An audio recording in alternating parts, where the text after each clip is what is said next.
Okay, so let's have example number 2. Find the quotient when x squared plus 6x plus 9 is divided by x plus 3. So we have the steps here.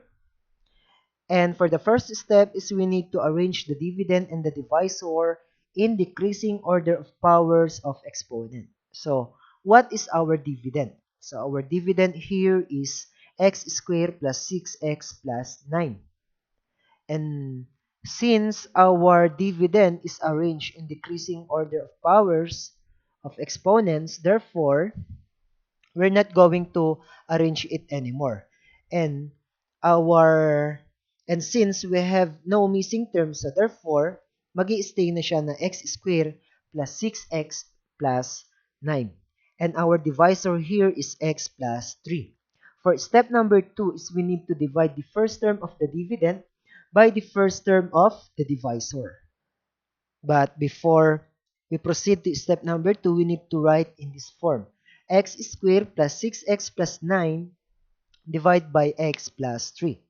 So sa step number 1, kinakailangan natin i-divide yung step number 2, we need to divide the first term of the dividend and the first term of the divisor. Okay? So yan yung ating i-divide. So x squared divided by x.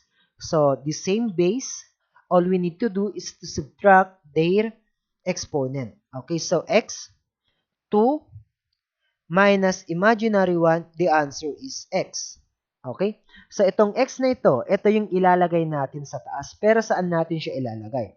If you're going to observe, our exponent here is imaginary 1. Therefore, we are going to write this x in our coefficient were aligned with the same exponent. Dapat is pareho sila ng exponent. Okay? So, ilalagay natin siya sa tapat ni 6x. Okay? Kasi pareho sila ng exponent.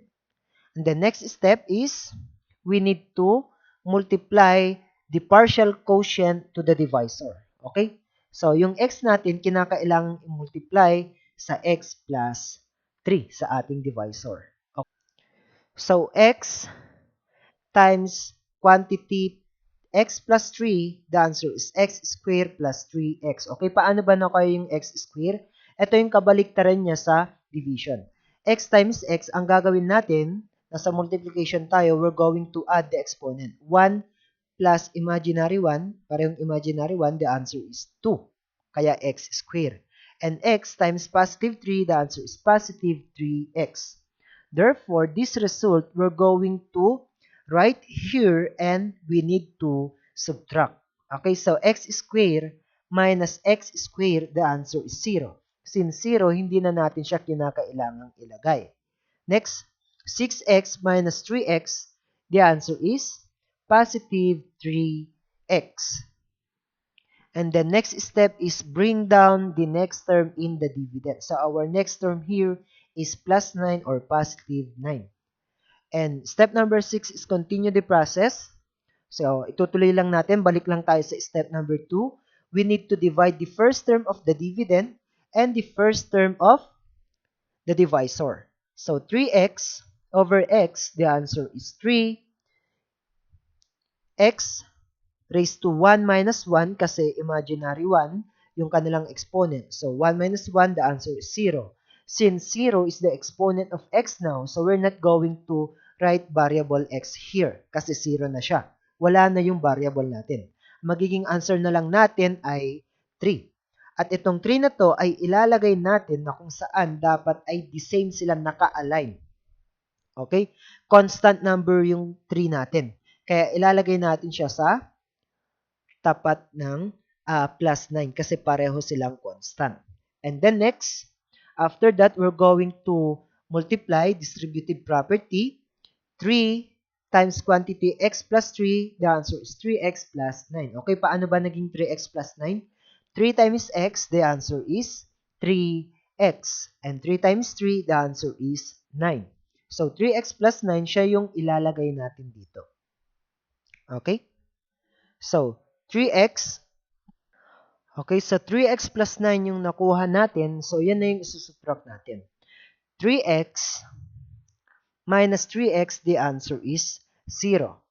And 9 minus 9, the answer is 0. Therefore, wala tayong remainder.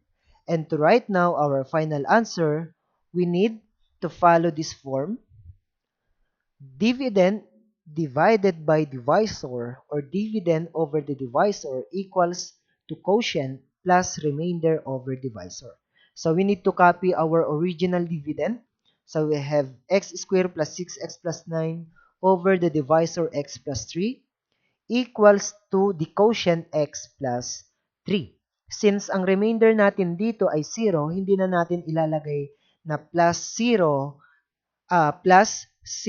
yung remainder over the divisor kasi 0 na. Ilalagay lang natin siya if and only if hindi 0 yung nakuha nating sagot dito. Okay? Let's have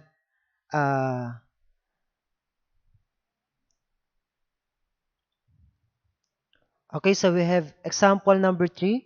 Find the quotient when 4x cubed minus 12x squared plus 7x minus 12 is divided by 2x minus 3. Okay? So we have the steps here again. So our dividend here is 4x cubed minus 12x squared plus 17x minus 12. Since our dividend is arranged in decreasing order powers of exponent, and we have no missing terms, so therefore our dividend is this polynomial. Okay? And our divisor is 2x minus 3. So we need to write in this form 4x cubed minus 12x squared plus 17x minus 12 divide by 2x minus 3.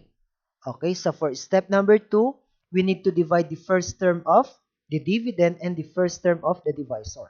So 4x cubed divide by 2x, the answer is 2x raised to 3 minus 1. Okay, so nasa division tayo. So we need to subtract the exponent of the variables or the variable because they are the same base. So 3 minus 1, the answer is 2.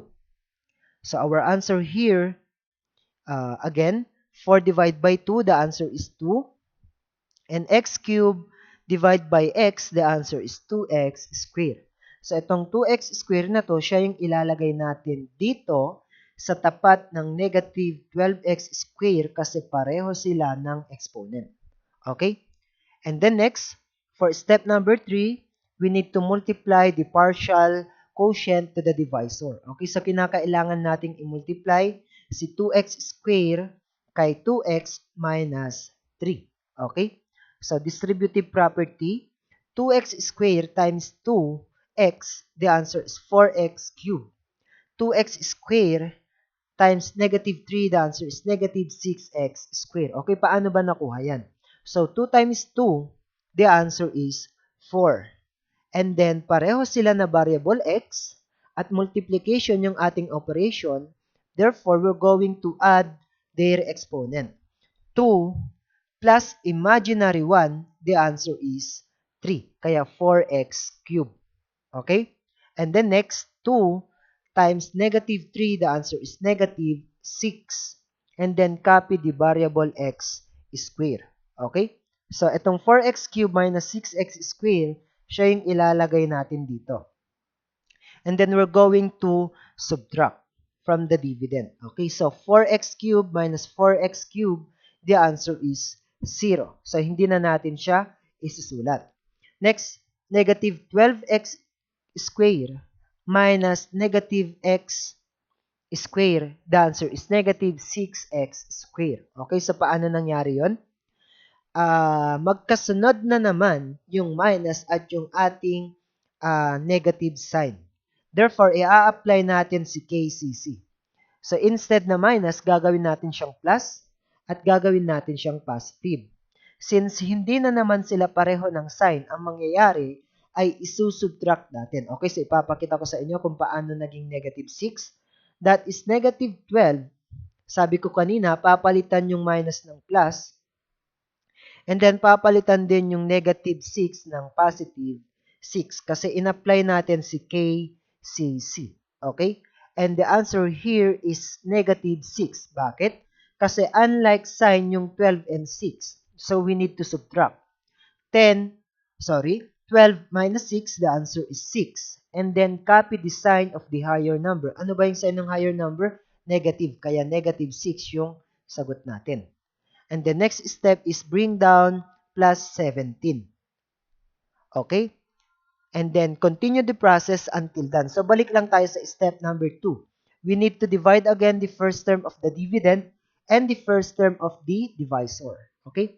So, negative 6x squared divided by 2x. Negative 6 divided by 2, the answer is negative 3.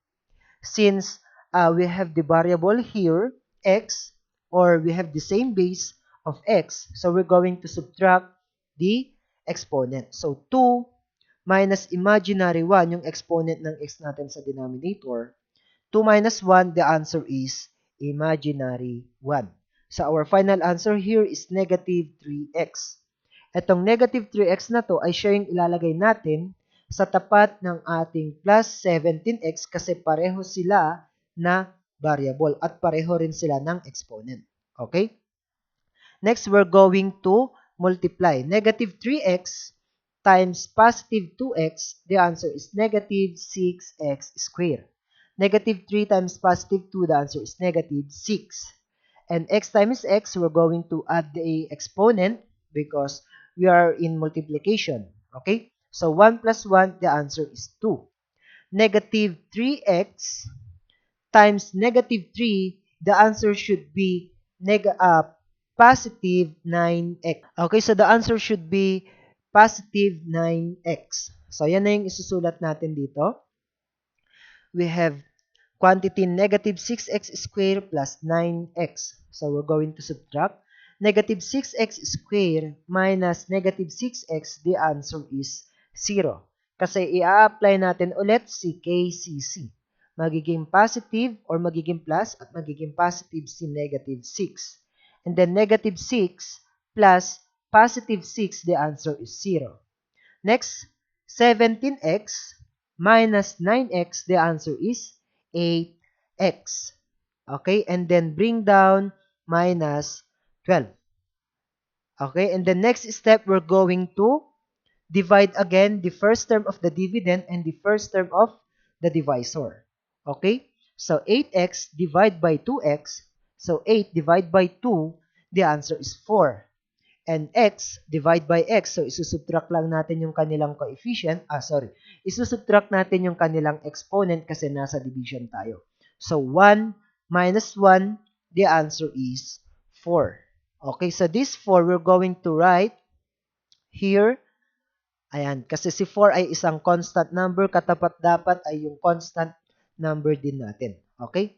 And the next is we're going to multiply to the divisor. Okay, so ayan na yung kanyang sagot. That is 4 times 2x. Okay, just wait because I will show you the solution. Okay, so baka nagtataka kayo kung paano natin nakuha yung 8x minus 12. Okay, so going back to our solution, 4 times quantity 2x minus 3, the answer is 8x minus 12. Okay, so isa-isahin natin, distributive property. 4 times 2x, the answer is 8x. And 4 times negative 3, the answer is negative 12. So, ito na ngayon yung ilalagay natin dito. And then we're going to subtract. 8x minus 8x, the answer is 0. Negative 12 minus negative 12, the answer is 0. Bakit? Kasi i-apply natin dyan si KCC. So, instead of minus, gagawin natin siyang plus. And instead of negative, gagawin natin siyang positive. And 12, negative 12, plus positive 12, the answer is 0. And to right now, our final answer is we're going to follow this form. Dividend over divisor equals to quotient plus remainder over divisor. Okay? Okay, so our dividend here is this polynomial because hindi naman natin siya pinalitan. At wala rin naman tayong in-insert na missing term. Okay, so 4x cubed minus 12x squared plus 17x minus 12 over 2x minus 3. And our quotient here is 2x squared minus 3x plus 4. Okay, so since 0 yung ating remainder, hindi na natin siya ilalagay. So ito na yung ating final answer. So I hope that you learned on how to divide polynomials by long division. Thanks for watching.